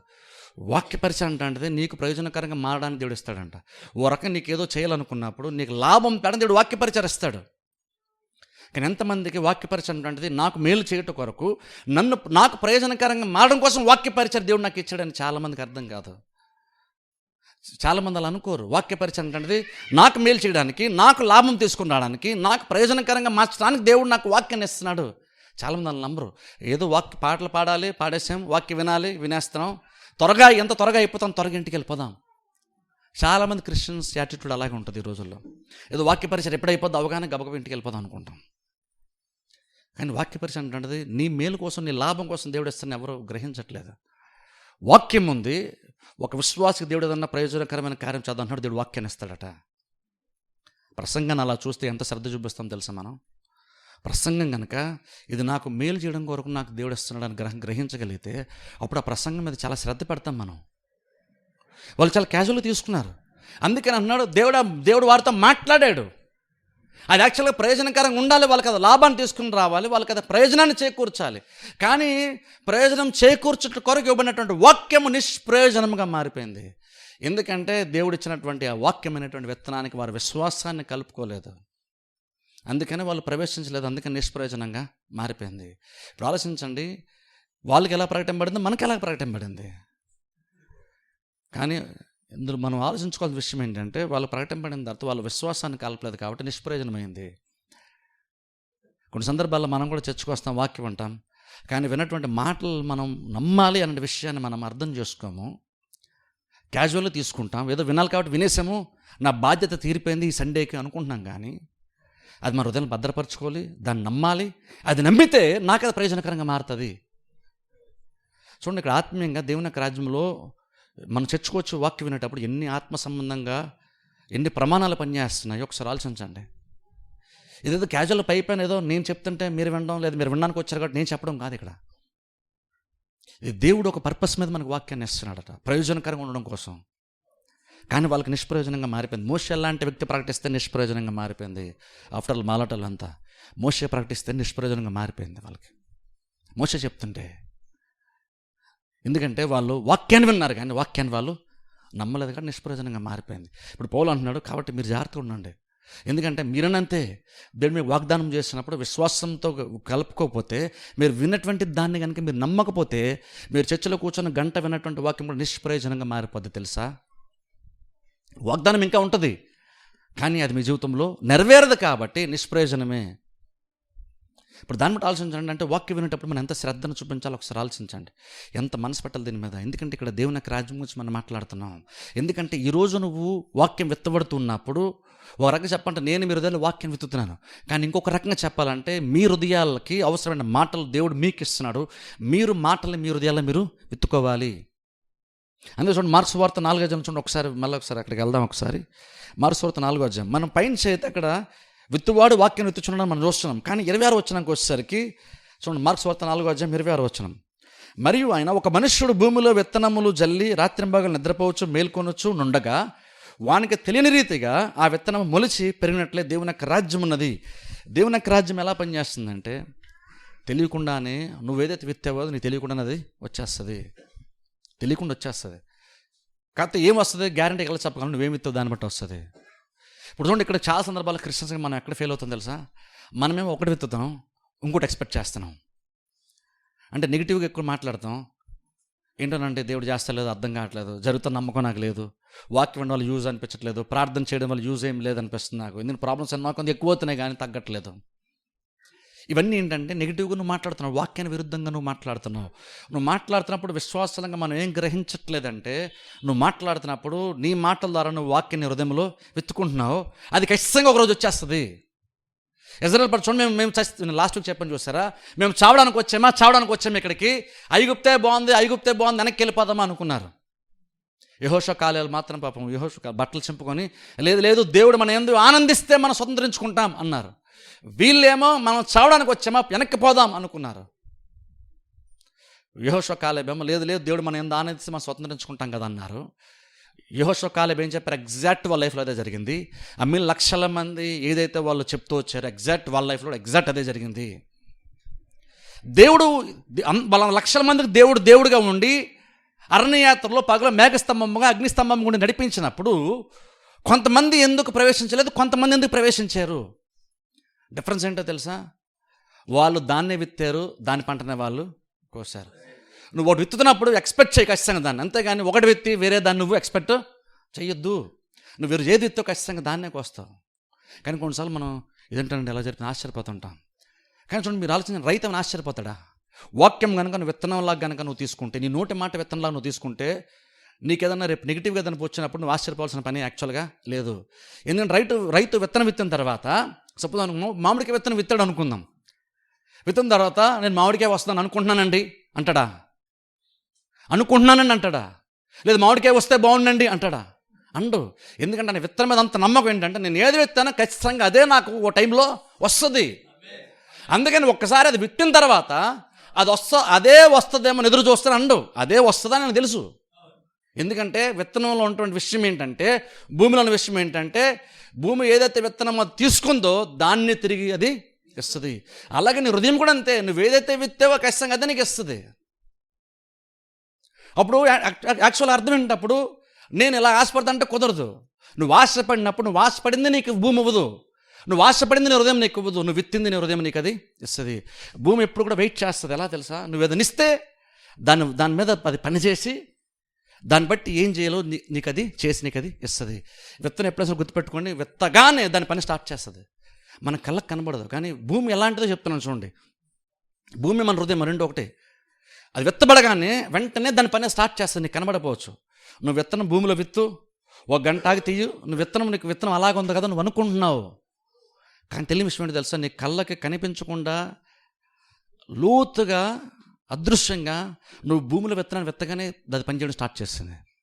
అంటే భూమి ఎలా అంటే, నువ్వు దానిలోనికి ఏమొస్తుందో చూస్తుంది, రాగానే దాన్ని తీసేసుకుంటుంది, దాని ప్రకారంగా దాని పనితనం దాన్ని చేసుకుంటూ వెళ్ళిపోద్ది. అందుకే చూడండి, విత్తనం విత్తాం అనుకోండి, అది మొక్క అయ్యి లేదా చెట్టు అయ్యి ఫలాలు వస్తాయి. ఇప్పుడు చూడండి, అదే భూమిలోకి నువ్వు విత్తనం కాకుండా సపోజ్ ఒక రాటో కర్ర చెక్క నాటం అనుకోండి, గొయ్యి తీసి, భూమి అనుకుంటుంది సార్ అది కూడా విత్తనం అనుకోని దాని మీద పని చేస్తా. అప్పుడు ఏం చేస్తుంది? అందుకని చూడండి, చెక్క పాడైపోద్ది. ఎందుకని చెక్క కింద పడుతుంది తెలుసా? ఆ చెక్క మీద కూడా భూమి తన యొక్క ప్రభావాన్ని చూపిస్తుంది. అంటే అర్థం ఏంటంటే, భూమికి నువ్వేం విత్తావన్నది ఇష్యూ కాదు, నువ్వు విత్తిన దాని మీద దానికి ఏం చేయాలో తెలుసు, ఆ పని చేసుకుంటుంది, వెళ్ళిపోద్ది. అప్పుడు నువ్వేం చేయాలి? నువ్వు సరైనది విత్తాలి. అక్కడ అది విత్తనం విత్తామనుకో, దానికి తెలుస్తుంది, ఓహో విత్తనం విత్తగా దీనికి ఫలాలు నేను ఇవ్వాలని విత్తనం మీద పనిచేస్తుంది. నువ్వు విత్తనం కాకుండా గురుగులు విత్తావనుకో, గురుగుల మీద కూడా పనిచేస్తుంది. లేదా వేరేదని విత్తానుకో, దాని మీద కూడా పనిచేస్తుంది. నీకేం కావాలి దాని మీద పని చేయాలి. ఇది క్రిస్టియన్స్ అర్థం చేసుకో. దేవుని యొక్క రాజ్యం ఎలా పనిచేస్తుందో అర్థం చేసుకోవట్లేదు మనం. అందుకు మనం అనుకుంటామంటే క్యాజువల్గా ఎలా మాట్లాడినా పర్లేదు, ఏముందిలే పర్లేదు, ప్రాబ్లమే లేదనుకుంటాం. కానీ మన నోటి మాటకి అందుకే అంత ఇంపార్టెన్స్. నేను నోటి మాట మారాలంటే నీ హృదయంలో అంత వాక్యాన్ని విత్తుకోవడం అందుకని అంత అవసరం అంటాను. మనకు విశ్వాసం కలిపేమో లేదో వాక్యానికి ఎలా తెలుస్తుంది అంటే, నువ్వు బయటికి వెళ్ళక నువ్వు ఎలా మాట్లాడుతున్నావు పరిశీలించుకో, నీకు తెలిసిపోద్ది.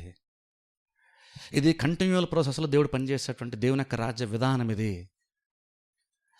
మనం అనుకుంటామంటే ఎప్పుడో ఒకసారి దేవుడు సడన్గా అద్భుతాలు చేయాలనుకుంటాం. నేను చెప్తాను చూడండి, అద్భుతాల గురించి విషయం చెప్తున్నాను. అద్భుతాలను తక్కువ చేసి మాట్లాడలేదు, కానీ యాక్చువల్గా ఒక క్రిస్టియన్ లైఫ్లో దేవుడు తరచుగా అద్భుతాలు చేయడానికి ఇష్టపడలేదు. దేవుని యొక్క ఉద్దేశం అది కాదు. ఎందుకు చెప్పనా? బైబిల్ మీరు చూడండి, అద్భుతాలు అరణ్య యాత్రలో మాత్రమే జరిగినాయి. అద్భుతాలు అరణ్య యాత్రలో మాత్రమే జరిగినాయి, కానాన్ దేశంలో కాదు. కానాన్ దేశంలో కాదు. దేవుడు ఎలా అరణ్యాత్రలు ఎందుకు అద్భుతాలు చేశాడంటే, అరణ్యాత్ర అంటే ఒక టెంపరీ సిచ్యువేషన్ దేవుడు చూశాడు. దేవుని యొక్క యాక్చువల్ పర్పస్ ఏంటి, దేవుని యొక్క అసలు ఉద్దేశం ఏంటంటే కానాన్ దేశంలో పెట్టడం వాళ్ళకి ఉద్దేశం. అక్కడ తీసుకెళ్ళేవారిని అద్భుతాలు చేస్తాను, అక్కడికి వెళ్ళాక నేను అద్భుతాలు చేయను, అక్కడికి వెళ్ళాక నేను వేరేగా పని చేస్తాను. చూడండి బైబిల్ని చూపిస్తాను, చూడండి మీకు ఆ మాట. నేను ద్వితోపదేశకాండంలోనికి వెళ్దాం. ద్వితోపదేశకాండం 11వ అధ్యాయం. ద్వితోపదేశకాండము 11వ అధ్యాయము. ద్వితోపదేశకాండం 11వ అధ్యాయము.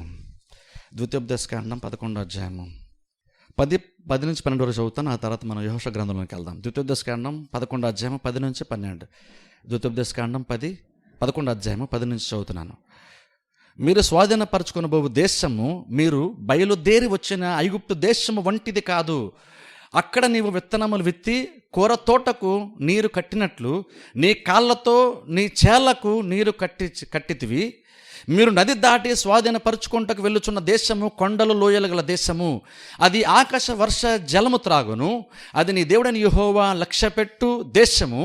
నీ దేవుడైన యెహోవా కన్నులు సంవత్సరమాది మొదలుకొని సంవత్సరం అంతం వరకు ఎల్లప్పుడూ దాని మీద నుండును. గమనించండి, ఇక్కడ కానాన్ దేశం ఎలాంటిదో ఇక్కడ దేవుడు చెప్తున్నాడు.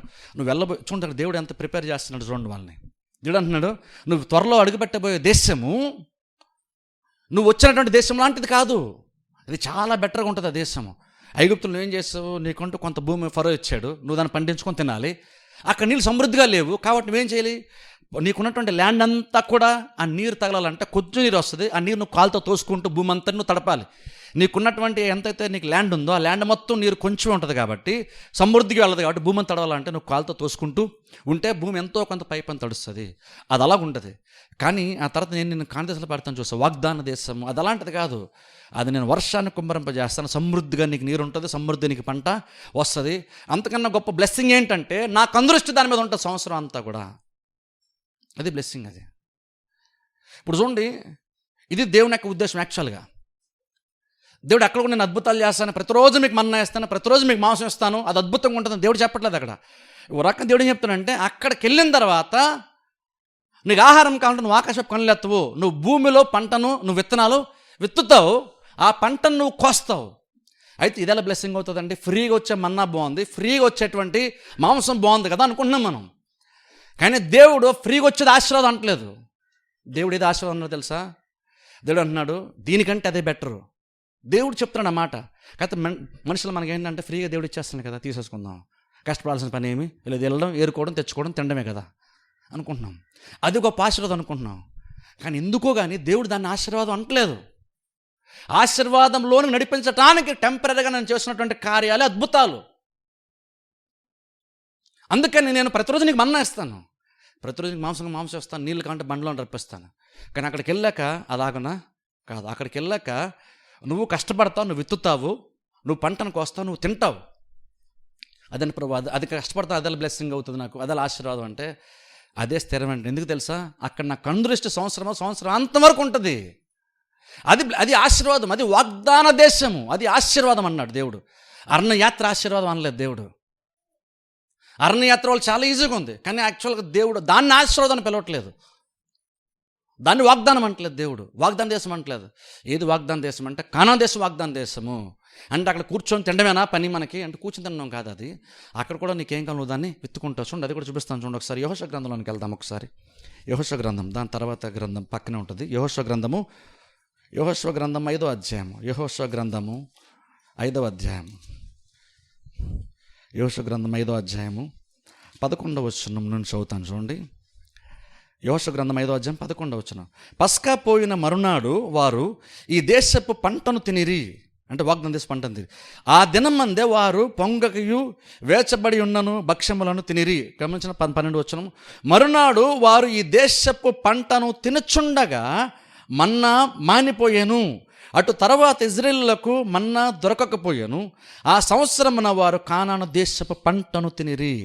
గమనించండి, ఇక్కడ దేవుడు చెప్తున్నాడు, వాళ్ళు ఎప్పుడైతే వాగ్దాన దేశంలోకి వెళ్ళి దాన్ని వాళ్ళు ఏ గోత్రమునకు ఆ గోత్రము వాళ్ళ ల్యాండ్ని వాళ్ళు ఎక్వైర్ చేసుకొని స్వాధీనపరచుకొని వాళ్ళు నివసించడం స్టార్ట్ చేశారో, నివసించిన తర్వాత వాళ్ళు విత్తనం స్టార్ట్ చేశారు. ఆ విత్తిన తర్వాత ఓ టైం వచ్చిన తర్వాత పంట చేతికి వచ్చింది చూసారా, ఆ పంట చేతికి రాగానే మన్నా అయిపోయిందంట. మన్నా అయిపోయింది. ఇప్పుడు నార్మల్గా పైన మాత్రం ఆలోచిస్తాం అనుకుంటామంటే కానాను దేశం కంటే అరణ్యయాత్ర బాగుంది అనుకుంటాం మనం, ఎందుకని అక్కడ అన్నీ ఫ్రీగా వస్తున్నాయి.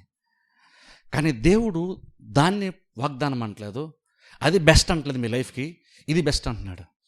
అవన్నీ అద్భుత అంటే ప్రతిరోజు 2 సార్లు మన్నా రావడము, లేదా మాంసం రావడం, లేదా బండ్లో నీళ్ళు రావడం, అది అద్భుతాలు. మనం దానికి ఆకర్షింపబడుతున్నాం. అందుకే చెప్పిన చూస్తే స్టార్టింగ్లోనే దేవుడు ప్రతిసారి నువ్వు కరెంట్ బిల్లు కట్టుకుని అద్భుతం చేస్తాను దేవుడు అంటలేదు. ఇది ఏది ఆశీర్వాదం తెలుసా, నువ్వు కరెంట్ బిల్లు కట్టుకుని ప్రతిసారి దేవుని కాకుండా దేవునికి ఇచ్చిన సామర్థ్యాన్ని బట్టి నువ్వు వెంటనే వెళ్ళి నువ్వు అవసరాలు తీర్చుకోగలిగేటువంటి సామర్థ్యం దేవుడు ఇస్తాడు చూసారా, అది ఆశీర్వాదం. ప్రతి చిన్నదానికి నువ్వు దేవుడు ప్రభావం అద్భుతం చెయ్యి అంటే అది ఆశీర్వాదం కాదు. అది ఆశీర్వాదం అంటే ఏంటి తెలుసా, నువ్వు బహుశా అద్భుతాల దగ్గర స్టార్ట్ అవుతావు, నీ ప్రతి ప్రాబ్లమ్ సాల్వ్ అవడానికి దేవుని దగ్గర అద్భుతం ఎక్స్పెక్ట్ చేస్తున్నావు. కానీ ఒక్కసారి నువ్వు దేవుని యొక్క రాజ్యంలోనికి ఎంటర్ అయిన తర్వాత, నువ్వు విశ్వాసగా మారి దేవుని యొక్క రాజ్యం సంబంధించిన విషయాలు తెలుసుకున్న తర్వాత నువ్వు ఎలా పనిచేయాలి దేవుడు చూస్తున్నానంటే, నీకేం కావాలో నువ్వు దాని హృదయంలో విత్తుకో, ఆ పంట నీకొది వస్తుంది, వచ్చేలాగా నేను చేస్తాను, నేను అలాగ నీకు చేస్తాను. ఇప్పుడు ఏది ఆశీర్వాదం అంటే ఇది అంటున్నాడు, పాలుతున్న ప్రపంచ దేశంలో నువ్వు విత్తుతావు, నువ్వు దాని పంటను కోసుకుంటావు, దాన్ని తింటావు, అది ఆశీర్వాదము. అది ఆశీర్వాదం అంటే ఒక రకంగా ఏది బెస్ట్ లైఫ్ అని దేవుణ్ణి అడిగితే దేవుడు చెప్తారు తెలుసా, ఇజ్రాయేల్ ప్రజల యొక్క అరణ్యయాత్ర కాదు ఆశీర్వాదకరమైంది, వాగ్దాన దేశమే ఆశీర్వాదకరమైంది. ఎందుకని ఇక్కడ దేవుడు వారికి సామర్థ్యాన్ని ఇచ్చి వారిని పోషిస్తున్నాడు, సామర్థ్యాన్ని ఇచ్చి పోషిస్తున్నాడు. అందుకనే దేవుడు మన్నా అభ్యాసం, ఎందుకని ఇక్కడ నీకు మన్నాతో నీకు పని లేదు, ఎందుకంటే నువ్వు విత్తుతావు, మంచి శ్రేష్టమైనటువంటి గోధుమలు నేను నీకు ఇస్తాను, నువ్వు దాంతో శ్రేష్టమైన గోధుమలతో నేను తృప్తిపరుస్తాను. ఇది ఆశీర్వాదం. దేవుడు ఒక బిలీవర్ని, ఒక విశ్వాసం ఎలా నడిపించాలనుకుంటున్నాడు ఇలాగా. కానీ మనం ఏంటంటే ఎంతసేపు అద్భుతాల గురించి ఆలోచిస్తాం. ప్రతిసారి అద్భుతం కాదా, ప్రతిసారి అద్భుతము కాదు. ఇది బ్లెస్సింగ్ యాక్చువల్గా. ఒక చిన్న అవసరం తీర్చబడాలంటే కూడా అద్భుతం అంటున్నామంటే అర్థం ఏంటంటే ఇంకా నువ్వు విశ్వాసంలో ఇంకా నువ్వు బలపడలేదని అర్థం. ప్రతి చిన్న కార్యం వరకు ఎలాంటిది చెప్పనా చూడండి, అద్భుతానికి ఆశీర్వాదం కూడా డిఫరెన్స్ చెప్తున్నాను. నీకు రోగం వచ్చిన స్వస్థ అద్భుతం, కానీ ప్రతిరోజు ఆరోగ్యం నడిపిస్తాడు చూసారా, అది ఆశీర్వాదం. ఇప్పుడు రోగం వచ్చిన స్వస్థత అంటే గొప్పగా చెప్పుకుంటున్నామో, ప్రతిరోజు దేవుడికి ఆరోగ్యం ఇచ్చి నడిపిస్తాడు చూసారా, అది ఆశీర్వాదం. ఏది బెటర్ చెప్పండి, ఏది బెటర్? ఖచ్చితంగా మనకు తెలుసు ఆరోగ్యంతో జీవించడం బెటర్, ఆ విషయం మనకు తెలుసు. అలాగే ప్రతిదీ కూడా అది మనకి ఆశీర్వాదం. దేవుడు అలాగున్నా వీళ్ళు నడిపించాలనుకున్నాడు, కానీ వాళ్ళు యాక్చువల్గా అలాగున్నా లేరు. వాళ్ళ వాక్యం వాళ్ళకి ప్రకటింపబడింది, కానీ వాళ్ళు విశ్వాసాన్ని కలపలేదు. కాబట్టి ఎవరైతే విశ్వాసంతో నమ్మారో ఆ యెహోషువ కాలేబులు ప్రవేశించారు, మిగిలినటువంటి వారందరూ కూడా అరణ్యయాత్రలోనే వాళ్ళు సంహరింపబడ్డారు. దేవుని యొక్క రాజ్యం ఎలా పనిచేస్తుందంటే, నీకు తెలియకుండానే ఒక రోజున నీ చేతికి పంట వచ్చేలాగున పనిచేస్తుంది దేవుని యొక్క రాజ్యం. అంటే అర్థం ఏంటంటే, నువ్వేం విత్తుతావో ఆ పంటని నువ్వు కోస్తావు. అందుకే ఇప్పుడు అంటున్నాను చూడండి, అందుకని నువ్వేం విత్తుకుంటున్నావో, ఏం మాట్లాడుతున్నావో, ఏం ఆలోచిస్తున్నావు, అందుకని చాలా ఇంపార్టెంట్ అంటాను. అది చాలా ఇంపార్టెంట్. మనకి ప్రసంగం వినేసినప్పుడు బాగుంది, వింటున్నాం, బాగానే ఉంటుంది, కానీ బయటికి వెళ్ళిన తర్వాత ఆ ప్రసంగాన్ని తగ్గట్టుగా మనం మాట్లాడగలుగుతున్నామా? దేవుడు అన్నాడు పాలుతెల ప్రపంచ దేశము అది మంచి సమృద్ధి గల దేశం అని దేవుడు చెప్పాడు. కానీ టైం వచ్చినప్పుడు చూడండి, వాళ్ళు ఏంటంటే మమ్మల్ని సాడానికి తెచ్చామన్నారు. కానీ యెహోషువ కాలేబు ఏమన్నారు తెలుసా, వాళ్ళందరూ కూడా కేకలేసి రాళ్ళతో కొట్టి చంపేద్దాం వీళ్ళందరిని అనుకుంటుంటే, యెహోషువ కాలేబు బట్టలు చింపుకొని వాళ్ళు అంటున్నారు, వాళ్ళ విశ్వాసాన్ని నింపే ప్రయత్నం చేశారు. వాళ్ళు ఏమన్నారు తెలుసా, బట్టలు చింపుకొని కేకలేస్తూ అంటున్నారు, లేదు మీరు ఎందుకు దేవుడి మీద తిరుగుబాటు చేస్తున్నారు, దేవుడు కనుక మనం ఎందుకు ఆనందిస్తే మనం అందులో స్వతంత్రించుకుంటాం. చూడండి ప్రాబ్లం చూడండి, ఒకే సిచ్యువేషన్లో ఉన్నారు అందరూ. లక్షల మంది ఏమో చచ్చిపోతే బాగుంది, వెనక్కిపోతే బాగుంది మనం అన్నారు. ఇద్దరు వ్యక్తులు మాత్రం లేదు దేవుడు కనుక మనం ఎంత ఆనందిస్తే మనం స్వతంత్రించుకుంటాం కదా, మీరు దేవుని మీద తిరుగుబాటు చేయకండి అన్నారు. యెహోషువ మాట్లాడుతున్నప్పుడు దాన్నే విత్తాడు. అందుకని యెహోషువ కాలేబు ప్రవేశించారు, కానీ మిగిలిన వాళ్ళు ప్రవేశించలేదు. ఎందుకని యెహోషువ కాలేబు ఎలా మాట్లాడగలిగారు ఇలాగా అంటే, వాళ్ళు దేవుని యొక్క అప్పుడు ఆ మాట ఏం చెప్తుందంటే, వాళ్ళు అప్పటివరకు దేవుని యొక్క వాగ్దానాన్ని వాళ్ళు నమ్ముతూ ఉన్నారని అర్థం. దేవుని యొక్క ప్రసంగాన్ని వాళ్ళు నమ్మారు కాబట్టే ఆ పంటను వాళ్ళు కోసారు. అందుకని దేవుడు మనకు వాక్యాన్ని ఇచ్చేది ఊరిని నేను ఏదో ప్రసంగాన్ని ప్రిపేర్ అయ్యి వచ్చాను కాబట్టి మీరు వినాలి కాబట్టి వినాలని కాదు, లేదా నేను ప్రసంగం చేద్దాను కాబట్టి మీరు వినడానికి రావాలని కాదు, లేదా మీరు వినడానికి వస్తారు కాబట్టి నేను ప్రసంగం చేస్తున్నాను కాదు. ఈ భౌతికమైన మీ మైండ్ సెట్ని నా మైండ్ సెట్ని పక్కన పెట్టేస్తే యాక్చువల్గా ఎందుకు ఇస్తున్నాడు దేవుడు, నీకు ప్రయోజనకరంగా ఏదో కార్యం చేద్దాం అన్నప్పుడు దేవుడు వాక్యాన్ని ఇస్తున్నాడు. అంటే రకంగా ప్రభువా నాకు భవిష్యత్తులో నాకు ఆహారం కావాలి, నాకు గోధుమలు కావాలన్నప్పుడు దేవుడు ఏం చేస్తాడంటే ఈరోజు నీకు విత్తనాన్ని ఇస్తున్నాడు. ఇది లోపల విత్తుకో, దీన్ని జాగ్రత్త కాపాడుకో, ఇది ఒక దినాన్ని నీకు ఫలిస్తుంది అంటున్నాడు. దేవుని యొక్క రాజ్యం అలా పనిచేస్తుంది. అందుకని ఈరోజు నీకు ఏ ప్రాబ్లమ్స్ లేకపోయినా చర్చకి రావాలి. ఎందుకంటే ఈ రోజు కోసం నువ్వు చర్చకి రావట్లేదు, నీ భవిష్యత్తు కోసం నువ్వు చర్చకి ఈరోజు నువ్వు వస్తున్నావు. చర్చకు వచ్చే పర్పస్ అది. అందుకని చూడండి, ప్రయోజనకరంగా లేదని బైబిల్ మనం చూస్తున్నాం. వాక్య పరిచర్య సహవాసం అంటే ప్రయోజనకరంగా మారాలి అంటే మనం వచ్చినప్పుడు సీరియస్గా వాక్యాన్ని వినాలి, దాన్ని గ్రహించాలి, అర్థం చేసుకోవాలి. అక్కడతో అయిపోలేదు, దాని విశ్వాసాన్ని అక్కడే ప్రాబ్లం వస్తుంది. ప్రసంగించబడుతున్నప్పుడు ప్రాబ్లం లేదు మనకి. ఆ తర్వాత నువ్వు ఏం చేసి అక్కడే ఇజ్రాయెల్ పట్ల అక్కడే ఫెయిల్ అయ్యారు. ఎక్కడ బయటికి వెళ్ళిన తర్వాత రియల్ సిచ్యువేషన్స్ ఫేస్ చేస్తున్నప్పుడు వాళ్ళు ఫెయిల్ అయ్యారు. అదే క్రిటికల్ స్టెప్. అది అక్కడే చాలామంది ఫెయిల్ అవుతారు.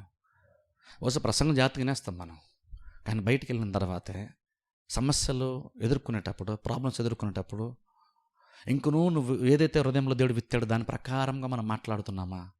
ఎందుకంటే నువ్వు మాట్లాడిన దాన్ని బట్టే నీ జీవితంలో కార్యము జరుగుతుంది. నోటి మాటను బట్టి నువ్వు మేలు అనుభవిస్తాను బైబిల్ చెప్తుంది. యెహోషువ కాలేబు నోటి మాటను బట్టి మేలు అనుభవించారు. దేవుని బట్టి కూడా అనం. దేవుడు వాగ్దానం చేశాడు, వాళ్ళు నమ్మారు. మిగిలినటువంటి వాళ్ళు దేవుడు వాగ్దానం చేశాడు, నమ్మలేదు. వాళ్ళు నశించిపోయి నిర్మూలం అయిపోయారు. వాళ్ళకి ఎలా ప్రకటింపబడిందో మనకి ఎలాగనే ప్రకటింపబడుతుంది వాక్యం. తేడా లేదు. ఎందుకంటే ప్రకటించేది, ప్రసంగించేది దేవుడే కాబట్టి.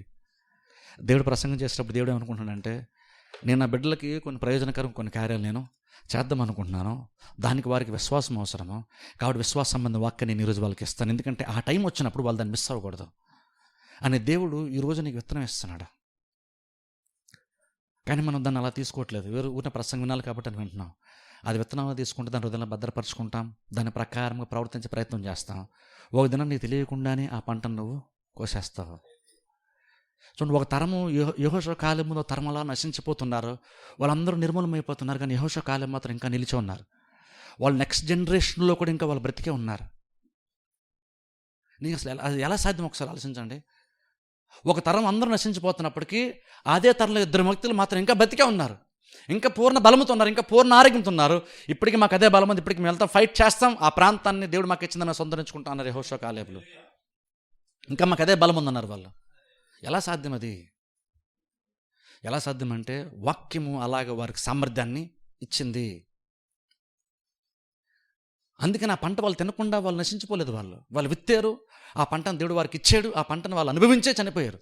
అనుభవించకుండా వాళ్ళు చనిపోలేదు. అందుకని చూడండి, అందుకనే దేవుడు ఈరోజు నీకు విత్తనం ఇచ్చాడంటే అర్థం అంటే నువ్వు దాన్ని అనుభవించాలని దేవుడు విత్తనం ఇస్తున్నాడు.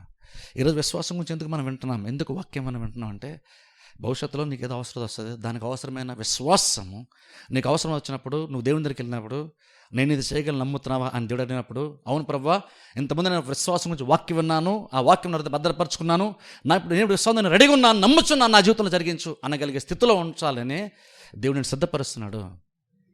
ఎంతగా దేవుడు సిద్ధపరుస్తున్న ఆలోచించండి. మోషే ఎన్నిసార్లు వాళ్ళకి చెప్పాడు, ఎన్నిసార్లు మోషే వాళ్ళు ప్రసంగం చేశాడు, ఈ వాగ్దాన దేశం ఎంత గొప్పగా ఉంటుంది, ఎంత బాగుంటుంది ఈ దేశం, ఎన్నిసార్లు ఎక్స్ప్లెయిన్ చేశాడు వాగ్దాన దేశం గురించి. మోషే చేసిన ప్రతి ప్రసంగం వల్ల వాగ్దాన దేశం గురించి వాళ్ళకి ప్రతిసారి కూడా. ఇంకనూ వాళ్ళు దాన్ని నమ్మలేకపోయారు, నిర్మూలమైపోయారు. మోషే అంత కష్టపడి ప్రసంగం చేశారు కానీ నిష్ప్రయోజనంగా మారింది. అందులో మోషే తప్పేమీ లేదు, దేవుని తప్పేమీ లేదు, వారు విశ్వాసాన్ని కలపలేదు. అందుకంటే చూడండి, ప్రసంగం వినడం చాలా చాలా ఈజీ మనకి, దాన్ని నమ్మటమే కొంచెం కష్టం. కానీ నమ్మగలిగితే దాని పంటను తప్పకుండా మనం కోస్తాం. ఎందుకంటే నువ్వు నిజంగా నమ్ముంటే కనుక, ఏదైతే నువ్వు నమ్మేదాన్ని నువ్వు అనుభవించకుండా దేవుడు నిన్ను పరలోకానికి తీసుకుని వెళ్ళడు. నువ్వు ఒక నమ్మేవంటే ఖచ్చితంగా దాన్ని అనుభవించే తీరుతావు. దేవుడు అలా చేస్తాడు. ఎందుకంటే ఆయన అందుకే వాగ్దానం చేసి అందుకే నేను సిద్ధపరిచాడు. అది కనుక నిజంగా వాక్యం నా ప్రయోజనం కొరకు అనుగ్రహిస్తే వాక్యాన్ని స్వీకరించి దాన్ని నమ్మాలి.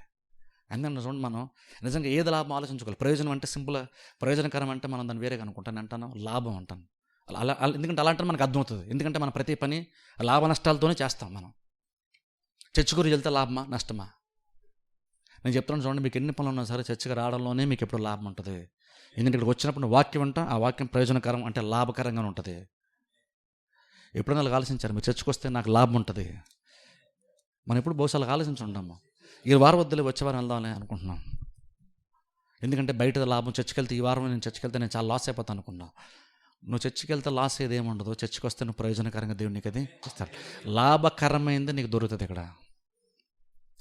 అలా కనుక చర్చికి రావాలని ఆశపడితే, ఇక్కడ లాభం ఉంటుంది అనుకుని కనుకుంటే, లాభం ఉంటుంది అనుకున్న ప్రతి వాళ్ళు కూడా రాకుండా ఉండలేరు. రాకుండా ఉండలేరు. ఎందుకంటే నీ లైఫ్ని బెటర్గా మార్చగలిగేటువంటి ఆ విత్తనాన్ని దేవుడు మనకి ఇస్తాడు. అది ఒక దినాన్ని మన హృదయాల్లోది ఫలిస్తుంది. అందుకని చూడండి, అందుకని వాక్యం వినడం ఒకటే కాదు, దాన్ని నమ్మటం అంతా ఇంపార్టెంట్. నమ్మితే అదే మన జీవితంలో ఒక దినాన్న ఫలిస్తుంది. ప్రార్థన చేసి అందరూ తల వంచి కళ్ళు మూసుకోండి. స్తుతి స్తోత్రం, స్తుతి పాత్రుడా నీకే స్తోత్రం, స్తోత్రం స్తుతి స్తోత్రం, స్తుతి పాత్రుడా నీకే స్తోత్రం. ఎర్ర సముద్రము పాయలు చేసిన దేవా, గొప్ప దేవా, ఆరిన నేలను ప్రజలను నడిపిన దేవా, గొప్ప దేవా. ఎర్ర సముద్రము పాయలు చేసిన దేవా, గొప్ప దేవా, ఆరిన నేలను ప్రజలను నడిపిన దేవా, గొప్ప దేవా.